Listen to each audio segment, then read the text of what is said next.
కాకరకాయలో హైపోగ్లైసెమిక్ పదార్థాలు ఉంటాయి. ఇవి రక్తం, మూత్రంలోని షుగర్ లెవెల్స్ ని తగ్గించడంలో సహాయపడుతుంది.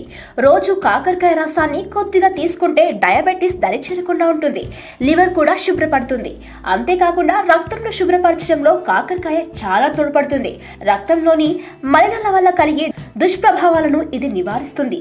కాకరకాయ జ్యూస్ లో కొంచెం నిమ్మరసం కలుపుకొని ప్రతిరోజు ఉదయం పరిగడుపున తాగితే అనారోగ్యం దరిచేరదు. కాకరకాయ ఆకుల నుంచి తీసిన 3 టీ స్పూన్ల రసాన్ని 1 గ్లాస్ బటర్ మిల్క్ లో కలిపి ప్రతిరోజు ఉదయం పరిగడుపున 1 నెల రోజుల పాటు తీసుకుంటే పైల్స్ సమస్య చాలా వరకు తగ్గిపోతుంది. అంతేకాకుండా కాకరకాయ చెట్టు వేళ్లను పేస్ట్ లా చేసి పైల్స్ ఉన్న చోట రాసుకుంటే ఉపశమనం త్వరగా లభిస్తుంది. వ్యాధి నిరోధక శక్తిని పెంపొందించడంలో కాకరకాయ జ్యూస్ బాగా ఉపకరిస్తుంది. ఇన్ఫెక్షన్ ను ఎదుర్కోవడంలోనూ రక్తంలోని మలినాలను తొలగించడంలోనూ కాకరకాయ ఎంతో తోడ్పడుతుంది.